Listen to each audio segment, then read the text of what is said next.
Bonjour Bonjour à vous. et bienvenue dans notre émission Que le mariage soit. Je ne suis pas seul, je suis toujours accompagné de ma charmante épouse, Reliane.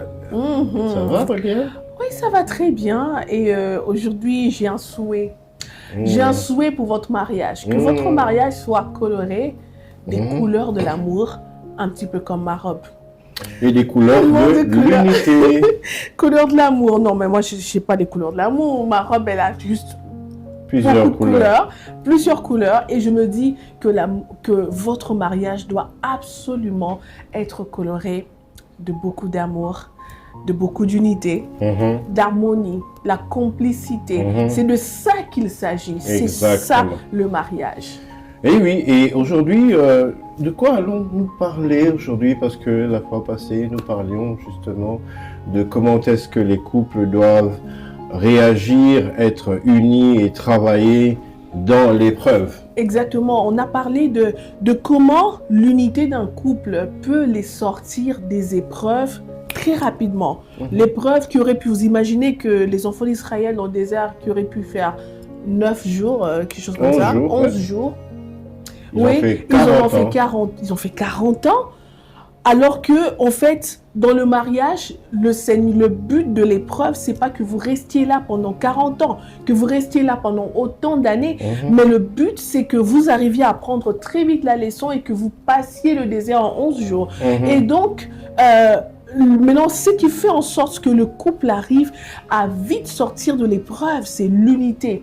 C'est l'unité, c'est la complicité, c'est l'unité conjuguée. On parle de l'unité conjuguée, pas juste, oui, on est unis, on prie ensemble et c'est tout, non. On parle de l'unité active, l'unité conjuguée. Ça veut dire j'ai mon attention sur l'autre, je comprends l'autre, je l'aime, je joue mon rôle aux côtés de l'autre. Et c'est là où dans l'épreuve, vous savez vous en sortir, mais très vite alors. Et oui, l'unité active plurisectorielle dans votre couple vous permet véritablement de vous en sortir et de vous propulser ensemble de l'avant.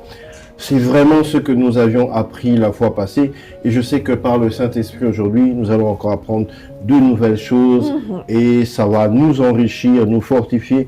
Alors, n'hésitez pas de continuer à écrire en commentaire et aussi à partager votre expérience parce que votre expérience peut aussi fortifier quelqu'un, donner beaucoup plus d'informations à des personnes qui étaient ignorantes, mais aussi qui n'avaient peut-être plus la foi.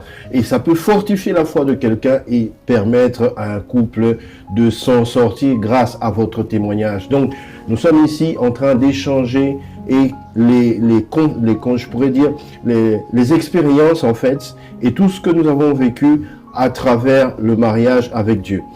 Alors, aujourd'hui, c'est Papa Eden qui raconte l'histoire. Depuis le début, j'ai eu la lourde charge de raconter des histoires dans cette émission. Mais je vais vous raconter comment c'était lourd ma charge.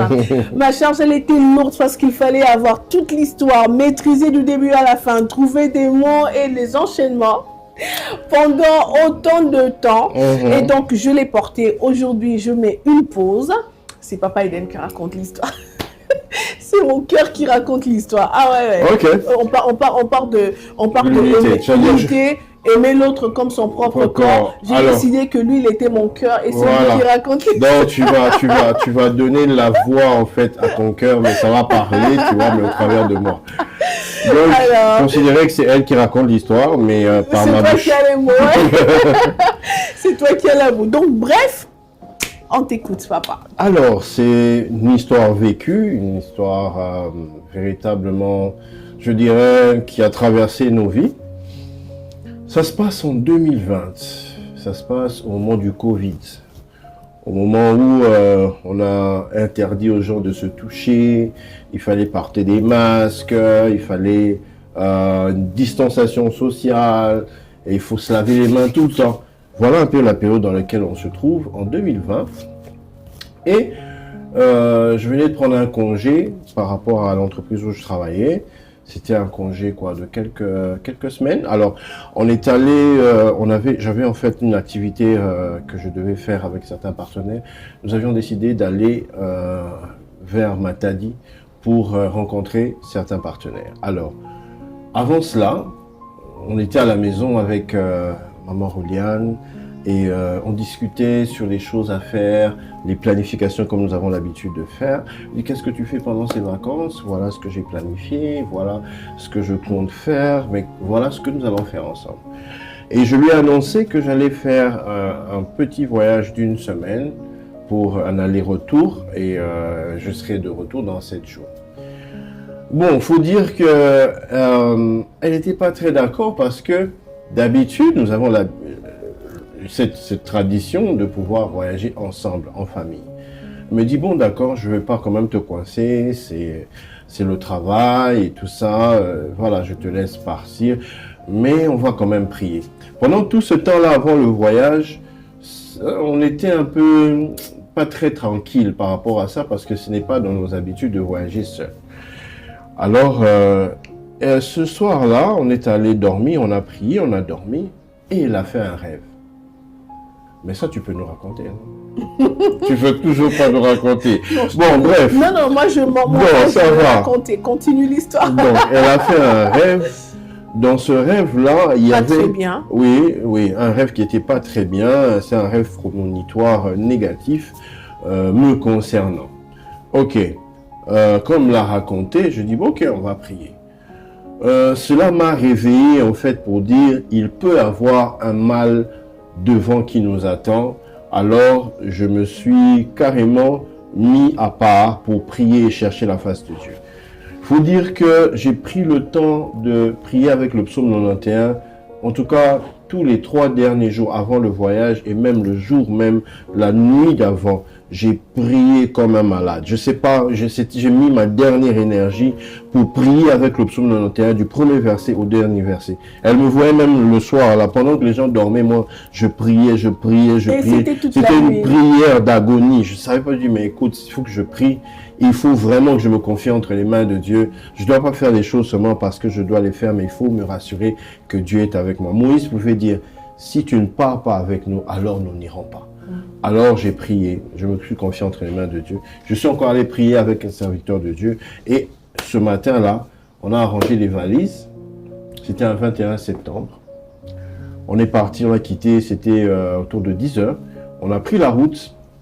Le véhicule a démarré, on a commencé à partir. On était 4 dans le véhicule, donc le chauffeur et 3 passagers. On a dépassé la ville de Kinshasa, on est sorti de la ville de Kinshasa, on allait maintenant vers le Congo central. On a dépassé certaines villes, là je ne connais pas toutes les villes par cœur, mais on est arrivé à Kimpese. À Kimpese, on a fait un petit halte de quelques minutes, le temps de se soulager, et on a terminé ce moment de pause, on est rentré dans la voiture. En ce moment-là, j'étais en train d'écrire un mail à un partenaire. J'ai fini, j'ai appelé ma tendre épouse. C'est moi qui t'ai appelé. Oh, c'est toi qui m'as appelé? Okay. Et c'est clair. Ok. Dans tous les cas, on s'appelait, mais tu m'as appelé et on a commencé à discuter. On a parlé et je t'ai dit je t'aime.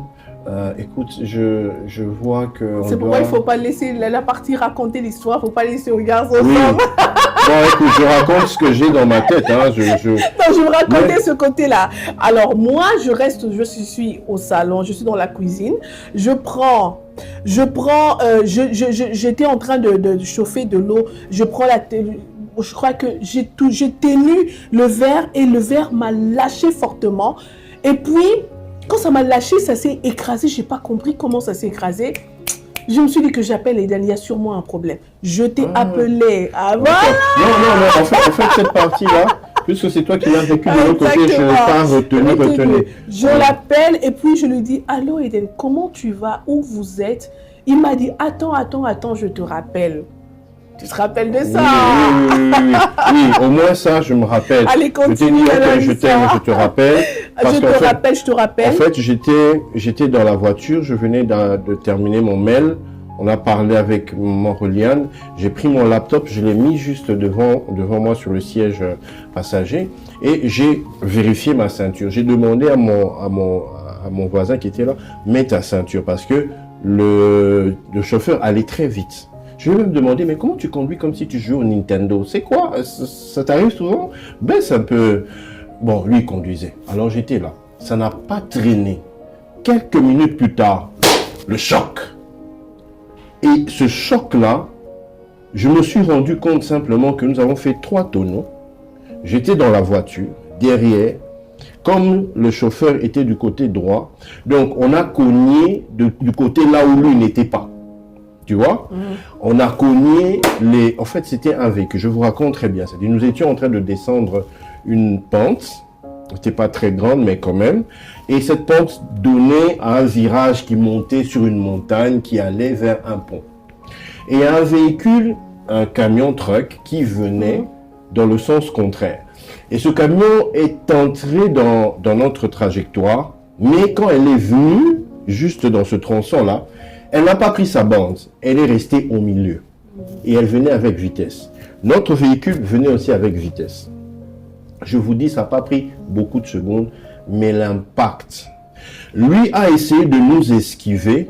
Il a juste pris un tout petit peu sa bande, mais il a laissé l'arrière de son véhicule, du camion. Mais le but, quand il faisait ça, c'était que nous entrions sous les roues de son camion afin de mourir, parce qu'il n'y avait pas d'autre. Non, moi je pense, le truc c'est que je pense qu'en voulant vous éviter, en faisant ça, quand un véhicule fait ça, c'est l'arrière, comme c'est long, l'arrière. Il n'y avait pas d'autre moyen, il n'y avait pas. Et puis c'était tellement à vive allure que nous descendions, et nous avons simplement, par la grâce de Dieu, les anges étaient là. En ce moment-là, le verset qui était dans mon esprit, c'est celui qui habite à l'abri du Très-Haut repose à l'ombre du Tout-Puissant. Je peux te dire, mon frère, si tu es attaché à la parole de Dieu, si véritablement Dieu est avec toi, le Tout-Puissant est avec toi, tu verras sa main. Moi, j'ai vu la main du Dieu Tout-Puissant. J'ai vu comme si, parce que la façon dont on allait entrer sous les roues. Mais Dieu a fait en sorte que nous puissions cogner une des roues arrière et nous avons bondi et nous avons fait des tonneaux. Les tonneaux que nous avons fait 3 tonneaux. Mais au-delà de ces tonneaux, au lieu que nous puissions nous retrouver la tête en bas, les pieds en l'air, le véhicule s'est stabilisé, nous sommes revenus sur l'état normal. Et puis, lorsqu'il y a eu cet impact, nous sommes revenus là. Personne n'était blessé. On n'a pas remarqué de blessure. Et puis, le véhicule était un peu cabossé, vraiment cabossé. Il n'y avait plus de moteur. Donc, c'était irrécupérable. On a ouvert simplement les portières. J'ai enlevé ma ceinture. J'ai dit merci Seigneur. Et là, j'ai réalisé. J'ai réalisé que Dieu venait de me faire sortir du couloir où la mort venait à vive allure pour détruire ma destinée, détruire notre mariage. Et en ce moment-là, j'ai pensé à Roliane, j'ai pensé à ma femme, j'ai pensé à mes enfants qui étaient petits. J'ai dit, Seigneur, je dois encore continuer à vivre avec ma famille. Je n'ai pas encore fini mon œuvre. J'ai pensé à ma famille. Et en ce moment-là, j'ai cherché mon téléphone. J'ai cherché. Et vous savez quoi? Il n'y avait pas de réseau à cet endroit. Il n'y a pas de réseau? Comme par hasard, il n'y avait pas de réseau. J'ai dit, mais comment ils vont savoir ce qui m'est arrivé? J'ai regardé, j'ai vu mon laptop, où j'ai pris mes trucs. Et quand je suis sorti, j'avais bizarrement, la ceinture de sécurité m'avait tellement coincé. Quand on a fait les tonneaux, ça m'avait assez protégé, de manière à ce que je ne puisse pas sortir même du véhicule. Et je n'arrivais pas à respirer. J'ai essayé de respirer, j'arrivais pas à respirer. J'ai dit, Jésus! À un moment donné, l'air est entré, j'ai commencé à respirer. J'ai cherché mon téléphone, j'ai essayé d'appeler. Et puis finalement, il y a des personnes qui travaillent dans l'entreprise ou qui étaient propriétaires du camion, qui sont venus et j'ai demandé un téléphone. Alors seulement, je dis, bon écoute, est-ce que tu n'as pas un numéro là où tu... Bon, prends le numéro de ma femme, appelle ma femme. Ils sont partis. Et lui, il arrive, il m'appelle. Le gars, je sais pas, mais il était animé de quoi? De la panique ou quoi? Je dis, appelle ma femme, elle s'appelle Roliane. Il appelle, mais il augmente cela. Il me dit Il amplifie cela. J'étais déjà inquiète du fait du silence, du fait que je t'appelais après. Tu m'avais dit que tu allais me rappeler et que tu ne me rappelais pas et je commençais à t'appeler. Voilà. Et puis, le monsieur, quand il m'appelle, j'ai eu l'impression que, tu vois, ces intrigues que j'avais devenaient vraies. Et il m'appelle, il me dit, maman, mobile nom, t'appelles son numéro nayo. Il faut que vous traduisiez. C'est ton mari qui m'a passé ton numéro. Mon numéro, c'est pour te dire qu'il est tombé dans une sorte d'embuscade. Je dis, c'est quoi cette histoire? Oui, c'est une sorte d'embuscade, mais ne t'inquiète pas, ne vous inquiétez pas. En fait, il me dit dans le sens où il y a eu un gros truc, mais après, tu ne sais pas parler, et c'est lui qui vient. Oh là là là là là là là là. J'ai dit, écoutez, messieurs, c'est quoi? Est-ce que vous pouvez... Oh non, non, non, non, paf, ça coupe. Et lui non plus, le téléphone ne passe plus. Et toi, ton téléphone ne passe plus, lui, son téléphone ne passe plus. Il était 15h. C'était... 16h, 17h, 18h. Eden, je crois que c'est après qu'on est arrivé à l'hôpital, qu'on nous a emmenés à l'hôpital, que j'ai pu te parler. Je crois que c'est après. Et vous savez, il y a une chose qui s'est passée là. Tu vois, j'étais inquiète. Je me disais, Seigneur, je connais cette route-là. Cette route-là, elle est très mauvaise. Quand il y a accident, il y a des gens qui meurent. Qu'est-ce qui se passe? Tu m'as vraiment amené dans ce mariage pour que tu vois, que je le perde de sitôt, avant même qu'on arrive. Vous vous rappelez, c'était en 2021, avant même qu'on arrive à faire l'œuvre pour toi. Cette œuvre pour laquelle tu nous as appelés. J'ai prié, j'ai dit, Seigneur, dis-moi, où est mon mari? Dis-moi comment va Eden. Ce que toi, tu vas me dire, c'est la réponse que je vais capter. Je ne vais pas attendre que les gens me disent. Toi, dis-moi. Eden, ce jour-là, j'ai entendu la voix du Seigneur me dire, ton mari va bien. C'était... En fait, pour tout le monde, vous voyez, pour toutes les personnes qui nous suivent, c'est une phrase normale. C'est-à-dire, ton mari va bien, c'est normal. Mais pour moi, c'était une révélation. Ça veut dire que notre mariage était approuvé de Dieu. Et connu de Dieu. Et connu de Dieu. Écoutez, c'est un concept, il faut qu'on vous l'explique pour que vous compreniez ce que je voulais dire. Parce que il y a des personnes qui sont mariées, vous êtes mariés, est-ce que Dieu vous reconnaît comme mari et femme? Je ne veux pas vous mettre beaucoup d'histoires dans la tête, mais sachez que c'est un concept qui existe. Il y a des personnes qui sont mariées, mais devant Dieu, en fait, ils ne sont pas connus comme mari et femme. Je vais vous dire ça, je vais vous ramener ça dans la Bible. Si tu me permets. Vas-y. Désolé, on prend à la fois l'histoire et puis on vous en c'est en fait pour vous permettre de comprendre. De mieux comprendre en fait ce que ça signifie. C'est des leçons que nous avons tirées, des épreuves que nous avons connues. On revient dans la Bible. On est sur Genèse. Genèse, nous avons Abraham.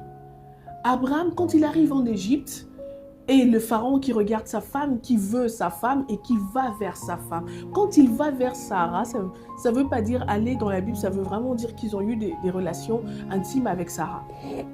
Il est allé avec Sarah.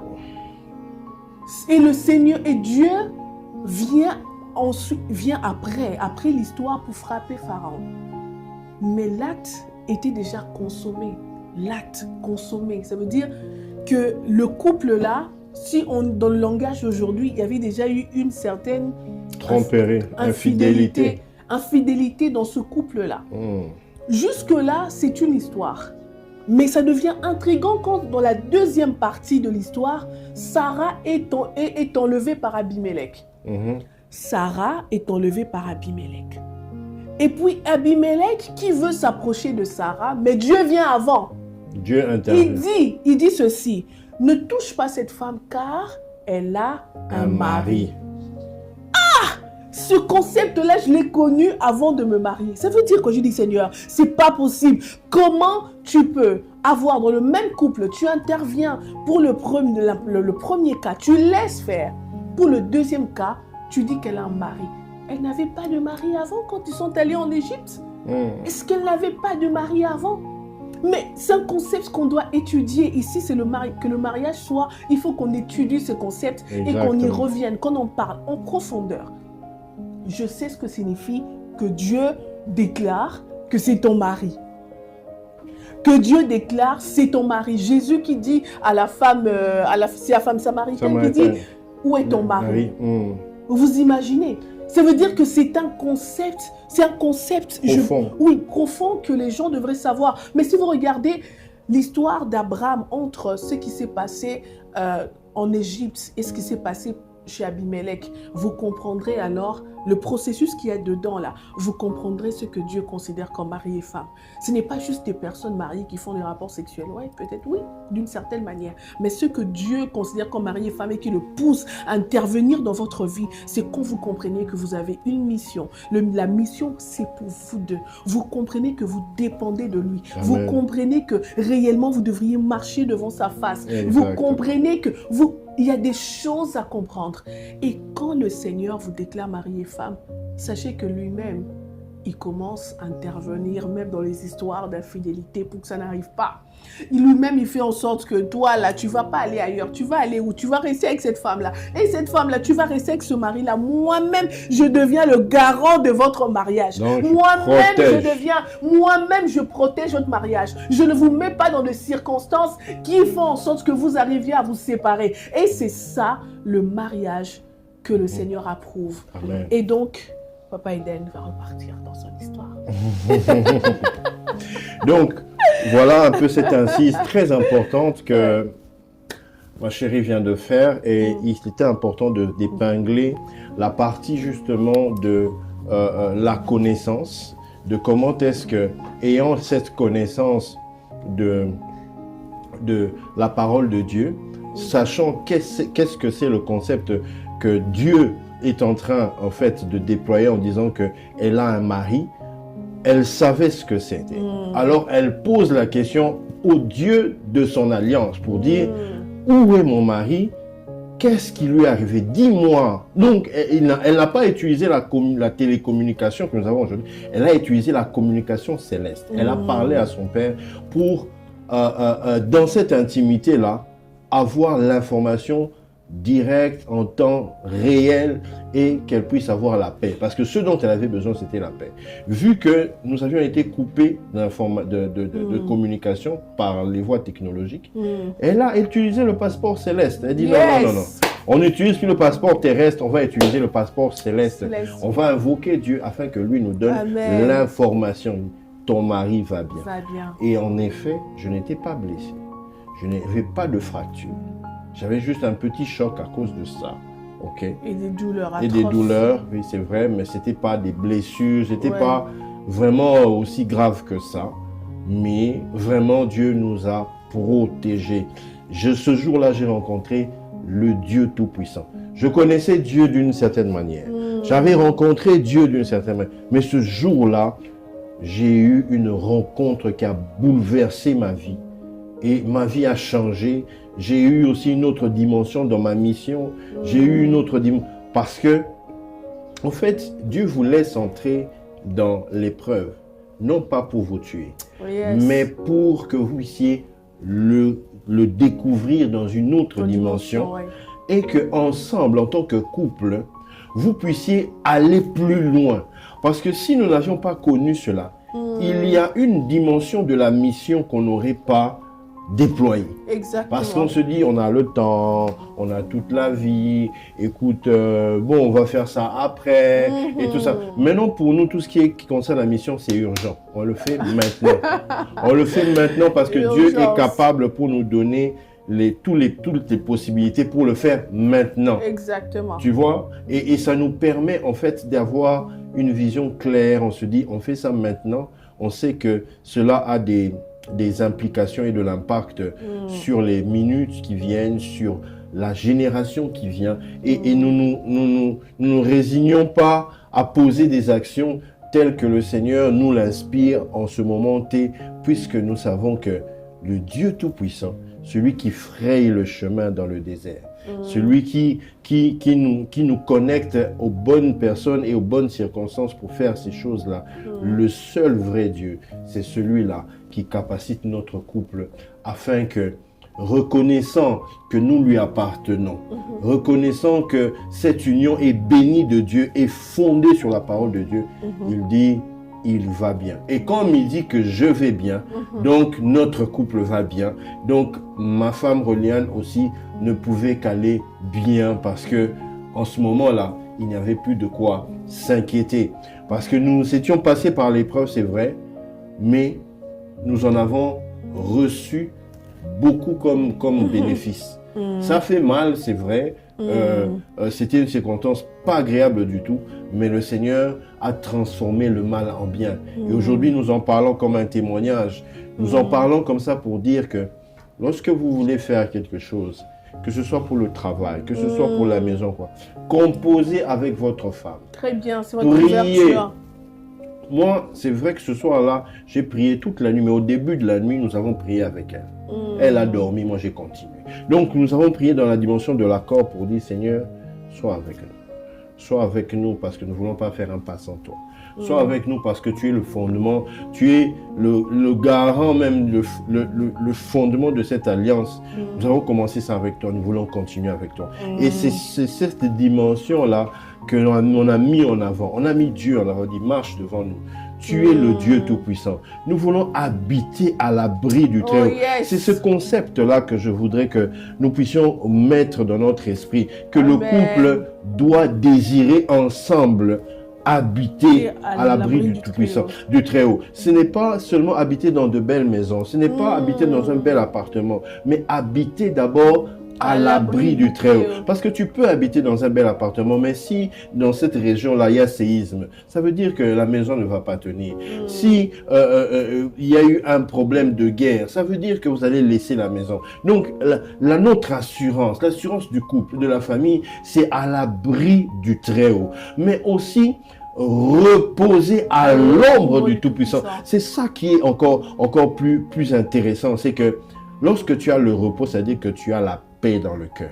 Et la paix nous vient de la déclaration de la parole. Cette parole-là, moi, je l'ai déclarée en prière. Je l'ai déclarée aussi dans mon cœur pendant que l'accident se faisait. Mais aussi, cette parole a accompagné ma femme. Pendant qu'elle était en train de travailler, elle nettoyait les assiettes, cette parole-là est revenue à son esprit, dit, que j'appelle un peu mon mari, que je sache comment ça se passe. Et parce qu'elle voulait continuer à vivre cette atmosphère de la paix dans laquelle elle pouvait rester dans le repos. Le repos, pas d'un repos accordé par une organisation humaine, mais le repos accordé par le Dieu Tout-Puissant. Il n'y a que lui qui puisse véritablement nous accorder le repos. Le repos, c'est-à-dire que nos pensées ne soient pas embrouillées, ne soient pas troublées par une situation, par un problème. Vous savez, Jésus-Christ, dans la barque, il n'était pas troublé par la tempête. Mais il y avait une réelle tempête. La barque la Bible dit, se remplissait d'eau. Donc ça veut dire que là où il dormait, il y avait l'eau qui le touchait. Il sentait l'eau. Mais il n'était pas troublé. La barque bougeait, elle tanguait. Elle allait même chavirer. Mais il ne bougeait pas, il dormait. Que Dieu nous donne ce calme. Tu imagines ce calme. Donc à l'ombre du Tout-Puissant. Donc c'est-à-dire qu'il y avait une couverture qui lui donnait du repos. Et c'est cela que j'ai expérimenté. La couverture de la main de Dieu qui pouvait dire, la mort, tu ne le toucheras pas. Le camion, en plus, nous avons cogné le camion du côté de l'aile où nous étions. C'était l'aile gauche. Donc nous avions cogné à cet endroit-là.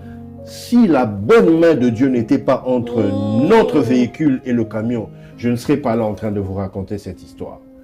Je vous la raconte. Si nous n'avions pas eu pour nous le Dieu de Jacob. Voilà. Si nous n'avions pas eu pour nous le Dieu de Jacob, que serions-nous devenus? Tu vois, le Dieu de Jacob, le Dieu d'Abraham et d'Isaac, le Dieu d'alliance a été avec nous, le Dieu de nos pères. C'est comme ça que nous pouvons dire que la foi en Dieu, c'est déjà l'assurance de notre sécurité.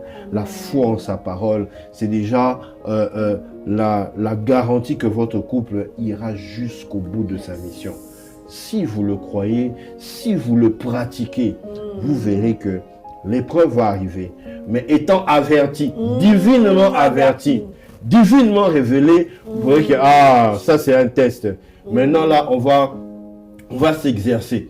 On va exercer notre foi, on va exercer la connaissance de la parole que nous avons pour traverser cette épreuve, mais avec assez haut la main, la lucidité de cette que nous apporte le Saint-Esprit, mais surtout le discernement pour savoir qu'est-ce que nous allons faire. Le Saint-Esprit est là, et quand il est là, faites ce que Dieu vous dit.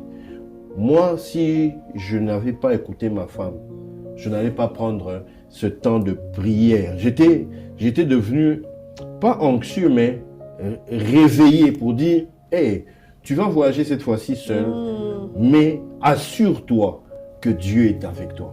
Alors j'ai pris le temps, j'ai prié, et ce soir-là, nous avons prié dans la dimension de l'accord pour se rassurer que le couple devant Dieu était, je peux dire que nous pouvions recevoir l'agrément. C'était agréé par Dieu que véritablement il nous protégeait et que nous habitions à l'abri du Très-Haut. Amen. Vous savez, il y a une chose en fait, que quand ensuite le contact s'est rétabli, on s'est appelé. La nuit là, on s'appelait, on se parlait. Tu me disais, j'avais mal, j'ai mal. Il y a une chose que je t'ai dit, je t'ai dit, Dieu m'a dit que tu allais bien. En fait, cette parole-là, c'était, en fait, c'est la foi pour m'apaiser, mais aussi pour déclarer que Eden allait bien. Écoutez, dans votre épreuve, vaut mieux avoir une parole de Dieu qui vous accompagne, que vous déclarez sur l'épreuve. Écoutez, moi j'avais déjà entendu la voix du Seigneur me dire que mon mari allait bien. Donc peu importe, même si tu étais blessé, tu avais des blessures graves, même si, ok, on me dit que tu as des jambes coupées, je ne sais pas moi comment casser, j'ai des jambes cassées, moi, tout ce que je sais, c'est qu'il va bien.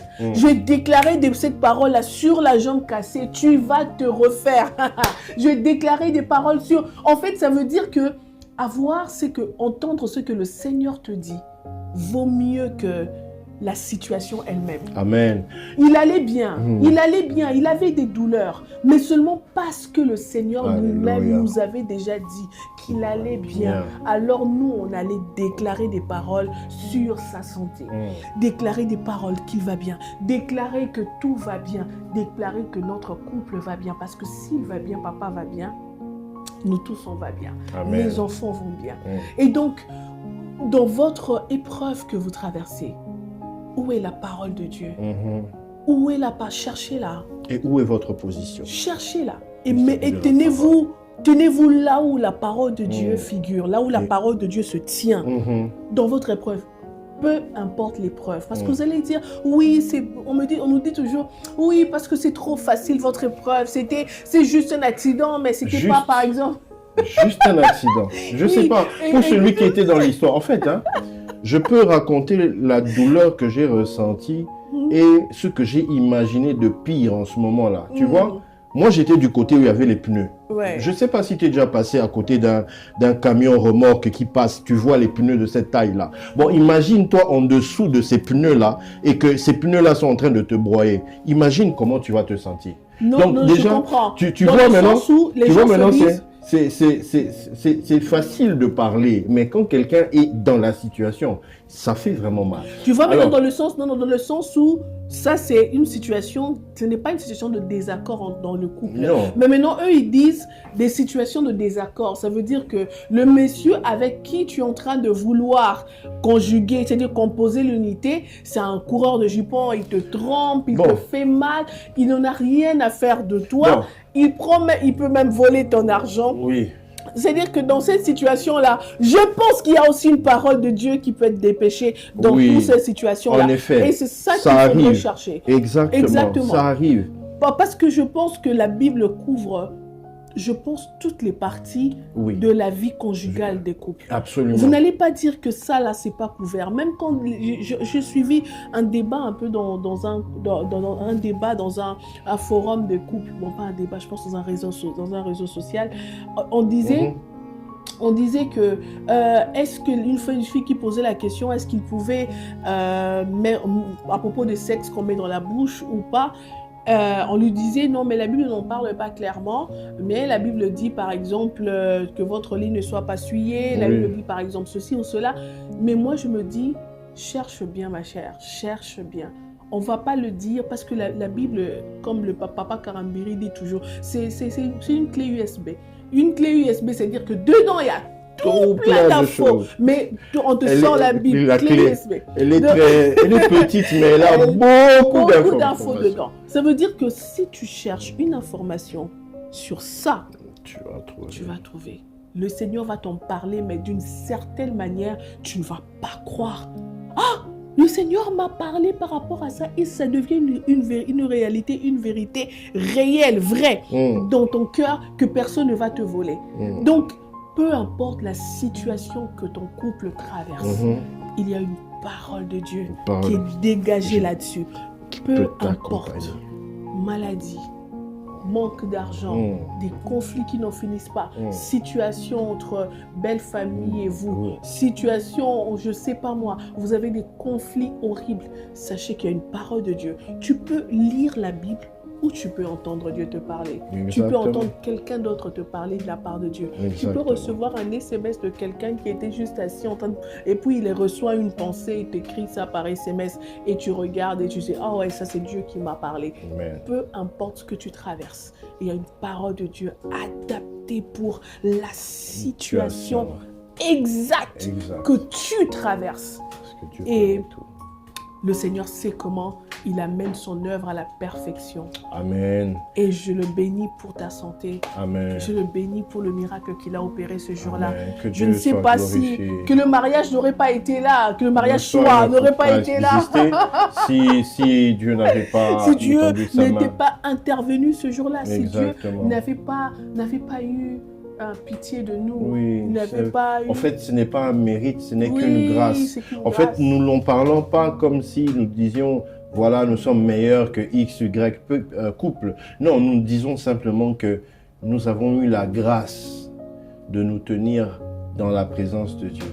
Nous avons eu la grâce que Dieu ait eu pitié de nous par l'œuvre de la croix qui nous a protégés. Il nous a protégés pas parce qu'on est meilleur, qu'on est plus intelligent, Non, il nous a protégés par grâce. Et c'est cette grâce-là qui est disponible aussi pour votre couple. Amen. C'est cette grâce qui est aussi disponible pour vous, papa, pour vous, maman, afin que vous puissiez composer dans l'unité, dans la foi et dans l'amour, dans votre couple, afin que les choses qui vous étaient inaccessibles hier, vous puissiez avoir accès à cela. Amen. Que les choses qui étaient lointaines pour vous soient rapprochées de vous parce que désormais vous agissez, vous marchez et vous avancez en couple, c'est-à-dire en équipe, et c'est vraiment vous devenez une seule chair, dans la dimension une seule chair. Et c'est cette dimension-là que nous prenons, c'est cette dimension-là que nous vous exhortons. Si vous le faites déjà, continuez. Si vous n'avez pas encore commencé, commencez dès maintenant. Dès maintenant, parce qu'il n'est jamais trop tard pour bien faire, et c'est maintenant qu'il faut se... Moi, je dis toujours, la foi, c'est maintenant. Jésus-Christ, quand il rencontrait des gens pour la guérison, quand les gens venaient vers lui plutôt, il posait la question, que veux-tu que je fasse pour toi? Et après, il disait, ta foi t'a sauvé. Yes. La foi, c'est en l'instant même. Et ne dites pas, ça va arriver un jour quand on va commencer à s'entendre bien. Non. Ça va arriver au moment où vous commencez à croire que ça arrive. Que toi et ta femme, même si vous êtes différents en caractère, même si vous êtes nés de familles différentes, vous avez une éducation différente, mais que c'est possible de maintenant travailler et avancer dans l'unité que le Seigneur... En harmonie. Ouais. Et cette harmonie-là vous permet de traverser l'épreuve comme une équipe et d'en sortir, même s'il y avait des cicatrices, oui, des plaies, mais que connaissez-vous des guerriers qui rentrent de la guerre sans plaie? Si je vous ai dit peut-être que voilà, je n'ai pas eu de plaie au-dessus, mais pendant près de 3-4 ans, j'ai eu une douleur qui me revenait, comme ça, qui me prenait, ça me jetait par terre, j'avais mal. On a fait des radios, on a fait des scanners, il n'y avait rien. On dit, mais tu n'es pas cassé. C'est la parole de Dieu là qui avait été dite à maman Reliane, ton mari va bien. C'est cette parole-là qui me maintenait. Et à un moment donné, maman Reliane me pose la question, tu n'as pas mal? Je dis, non, j'ai pas mal. Pourquoi? Plus je continue à croire que Dieu est avec moi, que cette parole-là est vraie, que je vais bien, que Dieu a dit que je vais bien, jusqu'à un moment donné, je n'ai plus ressenti de douleur. Et c'est parti. L'accident est venu, mais nous l'avons traversé avec Dieu et il nous a évité le pire. Nous avons peut-être ressenti des douleurs, mais nous avons ressenti des douleurs dans la dimension de la gloire. Alléluia. Parce que la gloire n'est pas revenue au chauffeur qui conduisait le véhicule, mais la gloire est revenue à seul celui qui est le Dieu Tout-Puissant, qui a mis sa main entre le camion et notre véhicule, Amen. afin de ne pas nous écraser. Et lorsque Dieu met sa main sur vous, lorsque Dieu a sa main sur vous, personne ni rien ne va vous écraser, parce que Dieu, il est votre Père. Il est le garant de votre famille, de votre couple. Marchez dans l'unité, marchez dans la foi, dans l'amour et dans l'harmonie que le Seigneur vous donne de créer ensemble. Parce que c'est cela votre force. Votre force ne se trouve pas dans les moyens financiers que vous avez. C'est une bénédiction certes, mais votre force se trouve en Dieu, dans les ressources invisibles. C'est ces ressources invisibles en Dieu qu'il y a votre force. En l'occurrence, la foi, l'amour et aussi la communion avec le Saint-Esprit. Vraiment, nous vous exhortons, chers amis, chers couples, chers fiancés, chers célibataires, travaillez déjà, priez déjà pour cela. Vous n'avez même pas encore de fiancé ou quoi, priez déjà pour cela. Père, je veux cette dimension. Père, donne-moi cette dimension d'être compatible avec ma future femme et que nous formions l'unité. Travaille mon caractère, que je sois comme un puzzle qui va rencontrer l'autre et s'emboîter afin que nous formions l'unité parfaite et que cette image donne gloire à ton nom. Amen. Nous sommes là sur la terre pour être l'image et la ressemblance de Dieu. Pas seulement de manière individuelle, mais aussi dans le couple. Gloire au Seigneur. Que la gloire soit rendue à Dieu seul, qui nous maintient, qui est avec nous et qui nous permet d'avancer et qui veut aussi que cela se passe dans votre vie. Amen. Saisissez cette occasion, faites votre prière avec foi dans votre cœur et l'unité, même si dans les réalités, ça n'existait pas, ça va arriver. Très bien. Attends-la, elle s'accomplira. Elle s'accomplira certainement. Et donc, pour finir, il ne nous reste plus que 3 minutes ou 2 minutes. Je voudrais peut-être donner quelques astuces pour former l'unité chez vous. Allez manger dans la même assiette pendant un temps, jusqu'à ce que vraiment cela s'intègre en vous. Manger dans la même assiette, dans la dimension de la Sainte Seine, où quand Jésus marchait avec les apôtres, manger ensemble, ça c'est une façon vraiment de se rappeler de cette scène-là. Faites la Sainte Seine chez vous. On dit que c'est pas toujours pour les pasteurs, vous savez, la Sainte Seine. Mangez autour. Nous mangeons dans la dimension de la Sainte Seine et déclarez des paroles sur votre couple. Bénissez-vous mutuellement, le matin, le soir. Papa, bénis ta femme avant de sortir. Maman, bénis ton mari avant de sortir. Prononce des paroles de bénédiction. Si pour toi, c'est pas facile, c'est pas évident de trouver des paroles, écris même quelque part et commence à les réciter sur lui et dis que ton mari est un homme fidèle à Dieu, ton mari est un homme fidèle à toi, ton mari est un homme extraordinaire qui comprend son rôle en tant qu'époux. Raconte ces choses-là, dis ces choses-là sur lui et vous allez voir comment, au fur et à mesure que le temps passe, il va revêtir ces paroles-là. Mais encore, il y a encore d'autres choses que vous devriez faire, de prières d'ensemble où vous tenez la main devant le Seigneur et vous priez. Prenez le temps de planifier. Le fait de planifier, ça fait en sorte que vous arriviez à vous ajuster. Ajuster vos pensées, ajuster votre façon de faire, vos méthodes. Les méthodes.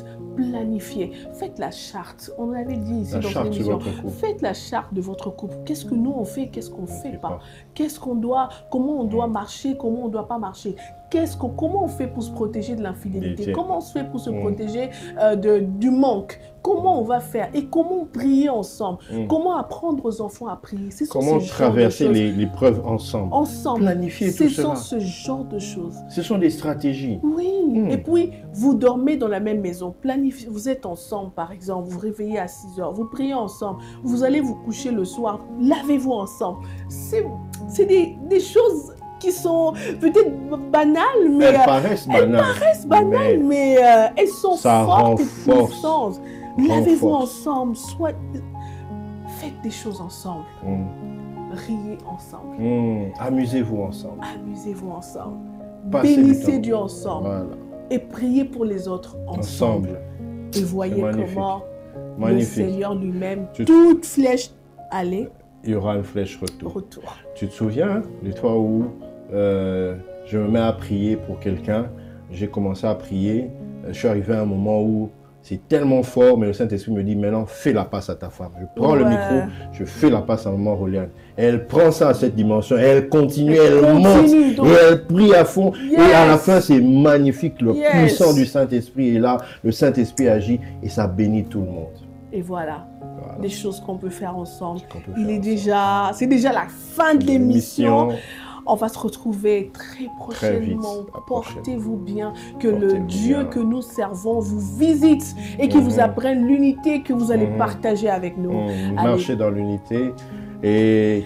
Mon mari a trop parlé. Il faut qu'il mange un peu. Chérie, s'il te plaît, il faut que tu manges. Mais entre-temps, soyez bénis et accomplis. Et surtout, mangez beaucoup de fruits. Mangez ensemble. Beaucoup de fruits ensemble. Allez, je t'aime.